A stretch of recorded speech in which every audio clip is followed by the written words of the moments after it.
Hi lovelies, and welcome back to this channel. If you're new here, my name is Belinda's channel. Thank you so much for all the love and support. Don't forget to please subscribe to this channel, turn on notifications so that anytime I upload a video, you will be the first person to be notified. To my returning subscribers, to those people that share my videos, leave commentaries, and also educate each and every one of us, you guys are the real MVP. Alright lovelies, let's dive into today's video. I came across this video on my For You page on TikTok, and I thought to share with you guys where this pan-colored professor man is out here to share and expose all of the things that he's own been doing and still doing. And when they keep on telling people to forget about the past, and he was like, how would you expect people to forget about the past when all of the things that was done before is still repeating itself? I'm just going to roll his historical class and some of other stitches I was able to put together. Please leave me your own thoughts in the comment section of what you think of this video. Alright lovelies, let's dive into it. Hey everybody, Professor Moore here. So whenever I'm talking about the lynching of Black Americans by white mobs with the students in my history courses, one of the next topics that we focus on is another form of racist violence that were known as race riots. Now, if you think about lynchings as the killing of Black individuals, race riots were essentially the killing of entire Black towns and communities. The worst outburst of this kind of racist violence occurred during the Red Summer of 1919. This particular case saw an explosion of white supremacist violence across the country that left hundreds of Black Americans dead. And once we start researching the violence behind the Red Summer, what we're going to discover is that maybe race riot isn't the best term to describe this type of violence. Just like I discussed how the word plantation is a euphemism and hides the reality of the fact that these places were slave labor camps, once we start looking into these race riots, what we see is that it was nothing more than white supremacist terrorism.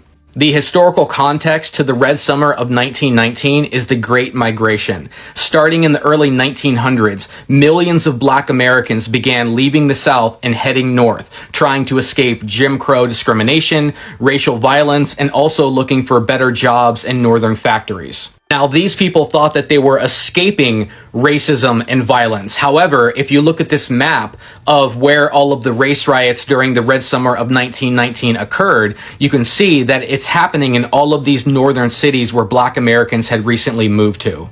Now, this was truly violence on a national scale, and there are many stories to be told from the Red Summer of 1919. However, today I want to focus on the story of one city, and that is Chicago. On July 27th, 1919, a Black 17-year-old named Eugene Williams was swimming at a Chicago beach, and he accidentally crossed over an unofficial barrier that was separating the white swimmers from the Black swimmers.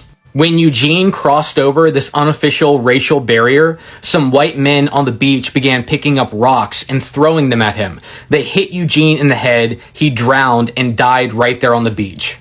Now, after Eugene had been killed, the Black families on the beach began calling for police officers to arrest the murderer. The white man who had been throwing those rocks was right there. Everyone knew him. They could see him. However, when the police officers came, instead of arresting the murderer, they actually started responding violently to the Black people calling for justice. As more Black people heard about this story and began protesting and calling for justice, the white people of Chicago decided to rise up and put them back in their place and show them that even though slavery was over, they were never truly going to be free or safe in this country. They were always going to be second-class citizens. What happened next is an explosion of white supremacist violence. White gangs began going throughout the city and destroying, looting, and vandalizing Black homes. At the end of days of this type of carnage, over 1,000 Black homes were destroyed, leaving that section of the city looking like a bombed-out war zone. We can see a picture of the destruction that looks like it should be coming from the Western Front during World War I. Here's a picture of some white people in Chicago celebrating the destruction of Black property. Here's another photo of the white people of Chicago looting and stealing from Black homes. The level of violence was so shocking that a Japanese investigative reporter actually rented a small airplane and used it to fly over the city so he could take pictures of white snipers that were sitting on rooftops and shooting black people down below. Another remarkable photograph that we have from the Chicago race riot of 1919 is one of the first ever murders that was captured on film. A couple of white men chased a black man named John Mills into the back of an alley, and from this photograph you can see there was a journalist there that was able to capture the moment that these men were picking up rocks and bricks and they used them to stone this man to death. At the end of this outburst of violence, 15 white Americans and 23 black Americans were dead. When looking at this type of violence, I think we should really re-examine whether the word race riot is actually an appropriate word to use. And I actually agree with the historian William M. Tuttle Jr., who said, "Ethnic cleansing was the goal of the white rioters. They wanted to kill as many black people as possible and to terrorize the rest until they were willing to leave and live someplace else." Now, this is not only a tale of terror and tragedy. This is also a story of resilience and resistance. During the violence, there was a lot of black soldiers and veterans who formed defense units to protect their people and their community. Even though the goal of the white rioters was to terrorize black people and to try to get them to leave, they stood their ground and they fought back. This spirit of resilience and resistance was perfectly captured in a 1919 poem titled "If We Must Die" by the Jamaican poet Claude McKay. Claude McKay wrote, "If we must die, let it not be like hogs, hunted and pinned in an inglorious spot, while round us bark the mad and hungry dogs, making their mock at our accursed lot. If we must die, oh let us nobly die, so that our precious blood may not be shed in vain. Then even the monsters we defy shall be constrained to honor us, though dead. O kinsmen, we must meet the common foe. Though far outnumbered, let us show us brave, and for their 1,000 blows deal one death blow. What though before us lies the open grave? Like men will face the murderous, cowardly pack, pressed to the wall, dying, but fighting back." When looking at the Red Summer of 1919, we have to recognize that this is not ancient history. This happened just over 100 years ago. Violence on this scale and at this level does not just disappear. It leaves a scar. And until we start to address that scar, it will never heal. Hey everybody, Professor Moore here. So recently I've been posting about the horrifying history of the lynching of black Americans. And my goal has been to expose a part of American history that is too often whitewashed and erased. And I've been receiving a lot of comments talking about how lynching never really ended and is still a reality for black Americans today. And you're right. Black Americans still face racism and racist violence, and that is a direct continuation and legacy of the racism and violence of the past. Lynching is not ancient history, and the spirit of the lynch mob is still very much alive today. However, we also have to recognize that some progress has been made, and the only reason for that is because of people who dedicated their lives to fighting lynch terror. And because of their dedication and their sacrifice and their activism, we have moved closer to true justice. So before moving on to a discussion of modern lynchings, I want to highlight their struggle and their accomplishments, because the story of civil rights and racial justice is a long story. It's a story of tragedy, triumph, and work that still has to be done. So to start with, who were the people that were fighting to end lynching in America? It has always been black women who were on the front lines fighting against the lynch mob and the lynch lies. In the 1890s, which was the worst decade of lynchings, activists like Ida B. Wells risked her life to report on these brutal killings. She would actually visit these places where people had just been lynched, and she would interview witnesses and survivors. And it's thanks to her courageous journalism that we have such a good understanding and so much evidence of lynchings today. It was people like Ida B. Wells calling on the U.S. government to make lynching a federal crime. However, the government wouldn't listen because they didn't care. While others remained silent in the face of this violence, it was black women like the anarchist Lucy Parsons who were using their voices to condemn these brutal killings. In 1892, Parsons said, "Black women are stripped to the skin in the presence of leering, white-skinned, black-hearted brutes, and lashed into insensibility and strangled to death by the limbs of trees. A girl child of 15 years was lynched recently by these brutal bullies. Where has justice fled?" In 1934, black women at Howard University continued this tradition of resistance by launching a powerful protest movement in Washington, D.C., where they marched with nooses around their necks. They were asking America, how long do they have to fear for their lives and their own country?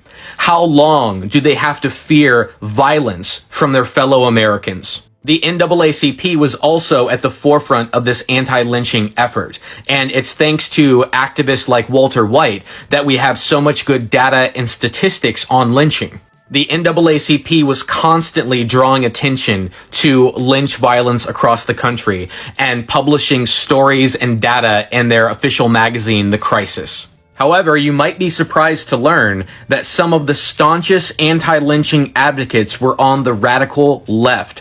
I'm talking about communist. I'm talking about socialist. It was the American anti-capitalist movement that was one of the loudest voices calling for an end to lynch terror, believing that it was a crime against the entire working class. Now, in our American school system, we are taught that communists were nothing but anti-American monsters. They were evil. However, it was communists that were standing up for the lives and liberty of black Americans. If you've ever heard Billie Holiday sing the song Strange Fruit, which is about the horrors of lynching, you'll know how haunting and beautiful this song is. However, we should also remember that this song was written by a communist. His name was Abel Maripol. He wrote the poem Strange Fruit after seeing a photograph of the lynching of two black men, Thomas Shipp and Abram Smith, in 1930 in Indiana. He was horrified to see that after the lynchers had killed these two men, they threw a party under the lynching tree. As dead bodies dangled above them, these people danced, they sang, they laughed, they posed for photographs, and for some girls, this was their first date night. It was obscene violence like this that communists were fighting to end, and no voice was louder calling for an end to lynchings than the International Labor Defense, or the ILD. The ILD was a communist-affiliated organization that provided free legal services to workers that were facing arrest, trials, and imprisonment for their radical beliefs or their labor activism. In the 1920s and 30s, the ILD led a national anti-lynching campaign. And you can see here from their magazine, Labor Defender, a political cartoon calling lynching a blot on America. Here is a photograph of an ILD protest, and you can see a child holding up a sign that says, "Death to lynchers." The motto of American conservatives and Christians was Black life does not matter. Their motto was lynching for life. The motto of the ILD and the American Communist Movement was Black Lives Matter. Their motto was death to the lynchers.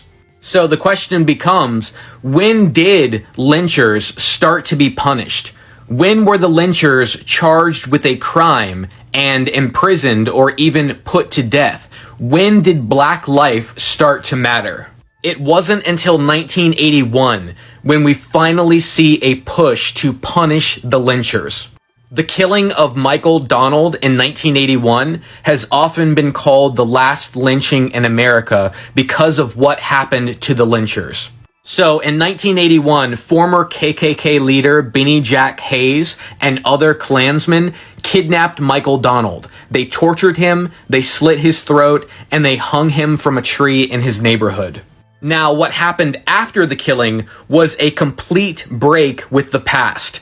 In the past, this lynching would have been done in broad daylight in front of hundreds or thousands of people, and the lynchers would have been looked at as heroes. But in this case, Donald's killers were arrested, they were charged with murder, some of the men were sentenced to life in prison, and the ringleader, Benny Jack Hayes, was sentenced to death.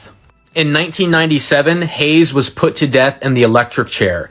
And not only that, but Michael Donald's mother was able to file a civil lawsuit against the KKK, which she won, practically bankrupting this terrorist organization. However, the execution of one white supremacist was not a deterrent to others like him. A year after Hayes was executed, on June 7, 1998 in Jasper, Texas, two violent racists named John William King and Lawrence Russell Brewer got in their truck and they went looking for any black American to kill. They came across 49-year-old James Byrd Jr., who they attacked and tied to the back of their truck. King then proceeded to drive down a secluded road for 3 miles, dragging Byrd behind the truck, tearing him to pieces and killing him. In this lynching of James Byrd Jr., not only were the lynchers arrested and charged with murder, they were both sentenced to death. Brewer was executed in 2011, and King was executed by lethal injection in 2019. I often think about how the last person to see the body of the racist John William King would have noted that on his arm he had a tattoo of a black man being lynched from a tree. Because for racists like John William King, that is what made America great. Lynching. Even though in the past few decades we've started to see the lynchers punished and put to death, the fact is that the lynching rope still remains a symbol of terrorism in this country and a symbol for the persistence of racist violence against black Americans. This is why books like these that spoke of the last lynching were premature and the author spoke too soon. What we've seen with our own eyes over the past few years, over the past few days, is that lynching is not history, and the spirit of the lynch mob is still with us. This is a topic that I'm going to go into more detail in part 2, so stay tuned. Hey everybody, Professor Moore here. So the other day I posted a video talking about the very important topic of the lynching of black Americans by white mobs in this country in the 19th and 20th centuries. So I wanted to make another video going into the origin of the word lynching and talking about the definition and statistics. If you've ever been driving down the highway in Virginia and you've seen Lynchburg, that is the Lynch family, and it is one of those family members, Charles Lynch, where we get the word lynching from.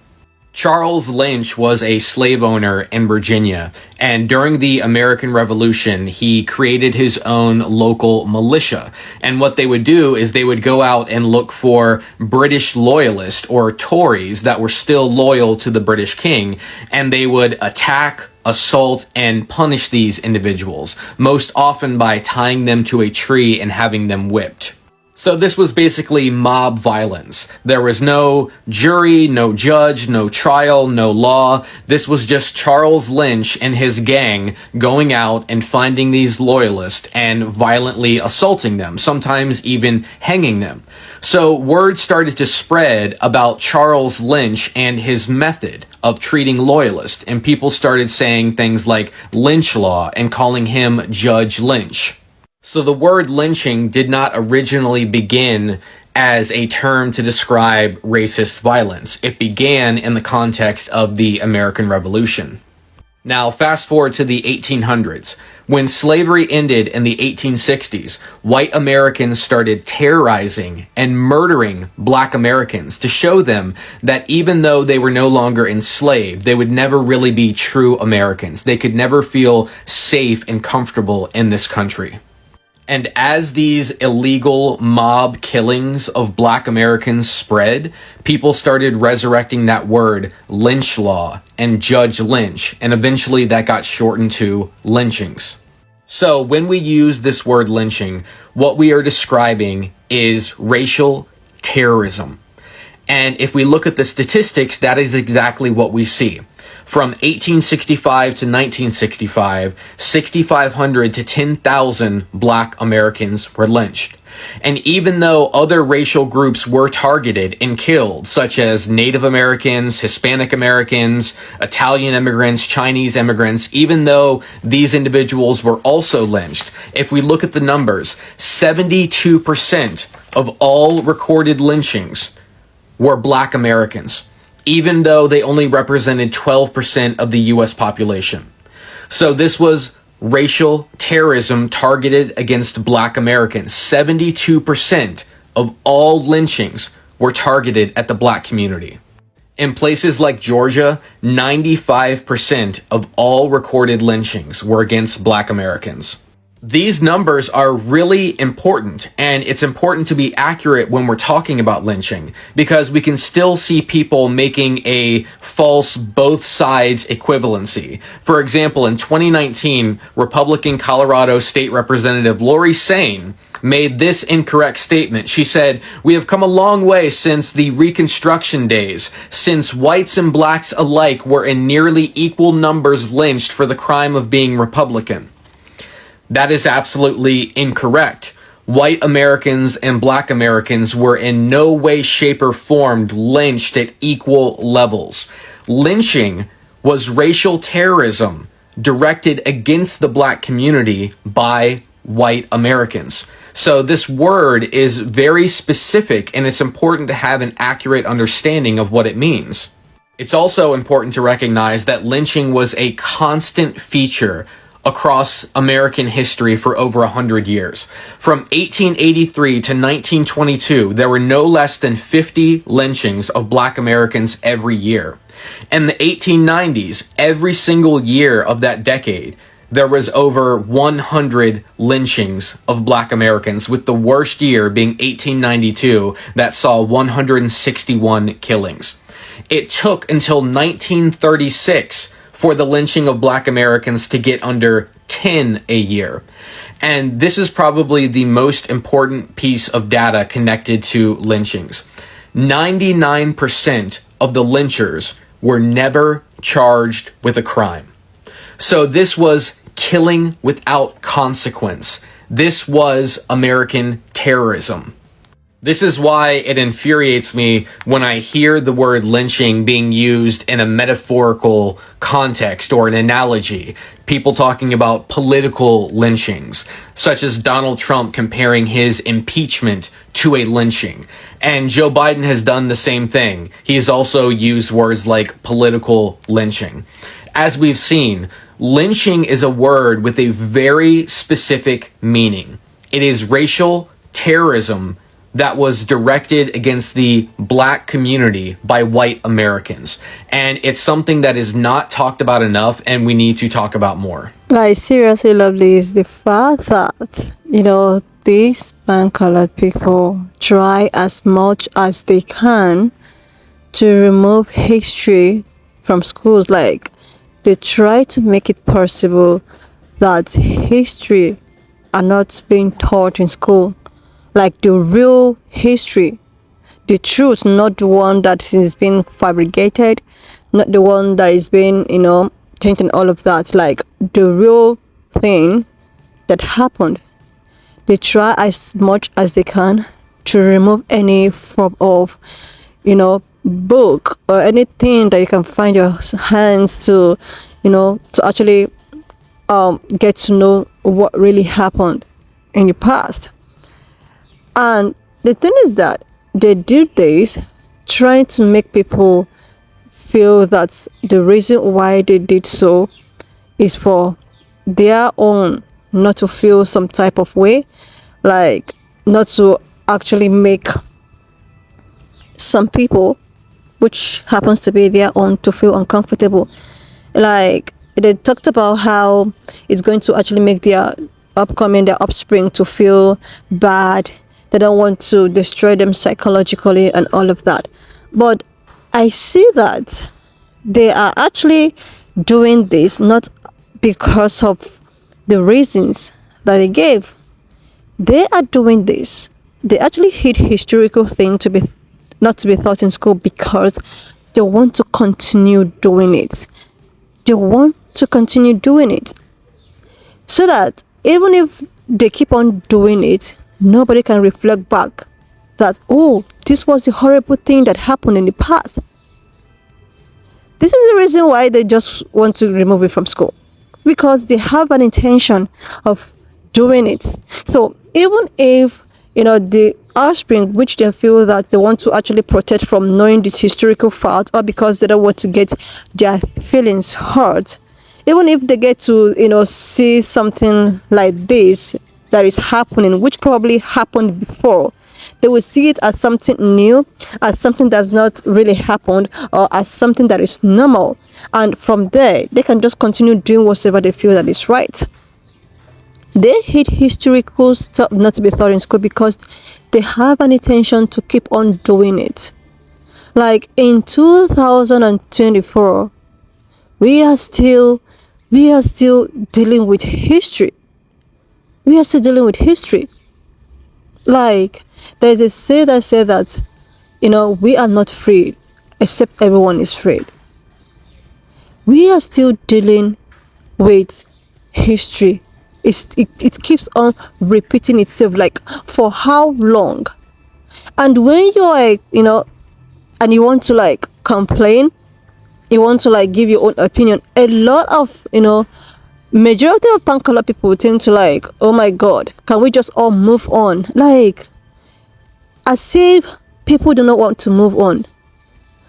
You want people to move on from something that keep on repeating itself. If you want people to move on, first of all, you have to create a room to treat everyone equal. You have to create a room not to allow something that happened in the past not to repeat itself. You keep on, some of them keep on blaming black people that you guys don't want to move on. You guys always bring up things that happened in the past. How are we all going to cohabitate, without us forgiving and forgetting? Like, how do you want to keep on forgiving and forgetting? But meanwhile, you are still suffering the same fate. Meanwhile, you are still in the same predicament. Like, how do you expect these people to move on? You guys keep, claiming that, okay, this is what happened in the past. But it's so unfortunate that what happened in the past is still repeating itself in the present. And you still expect people to move on? How can people move on when people practically see what, really, what really happened in the past keep on repeating itself? Like, how do you expect these people to move on and just forget? And oh my god, we are just human. Why can't people just move on at all? Like, we should all live in the same and forget and love ourselves and all of that. But you know exactly well that the system and the way at which the system has been built only favors you. These people that you keep on talking about how they need to move on is very important, but they don't see that need to move on because it's as if they're still dwelling in the past because of your doings. Like, seriously, just look at what happened to Mercedes and all of that. A lot of people even make some commentaries talking about how he was guilty and all of that. Like, how can you claim that someone is guilty but there was nothing to prove that? Like, these people really enjoy to see black people suffering.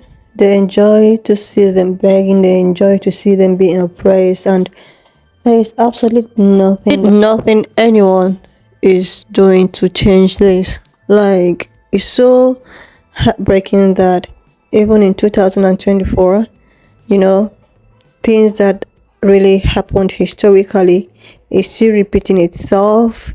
And when you want to complain, you are being shut up. Why would you complain? Like, you guys are actually meant to suffer. You guys are actually meant to actually pass through whatsoever you're passing through.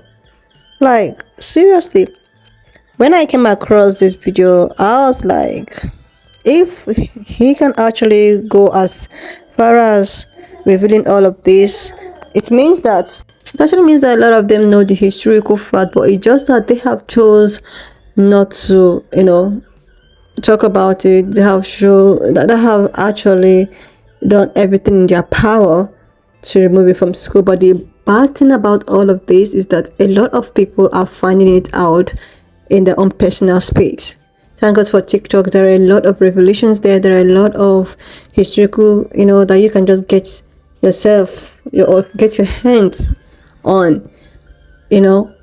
Anyway, lovelies, when I saw this video, I decided to just put it up here for us. It's a sign of, or it's a video that reminds us that even if, we are still using our voices, at least there is a little bit of change. But these people, the way at which things are going, they're not even ready to give you the change. They enjoy the way at which the system is benefiting them. They enjoy the way at which, black people keep on, oh my God, they keep on asking to be treated equally, fairly. But it's just as. Anyway, lovelies, leave me your own thoughts in the comment section of what you think of this video. And please do not forget that we do not support any form of bullying and harassment. We are just here for educational purposes. And if you've not subscribed to this channel up to this extent, do your girl a huge favor to click on the subscription button, like, and I will see you lovelies when I upload the next I've watched one. up to this extent. Thank you so much for all the love and support. Why not just leave me your own thoughts in the comment section of what you think of this video. And please do not forget that we do not support any form of bullying and harassment. I'll see you lovelies when I upload the next one.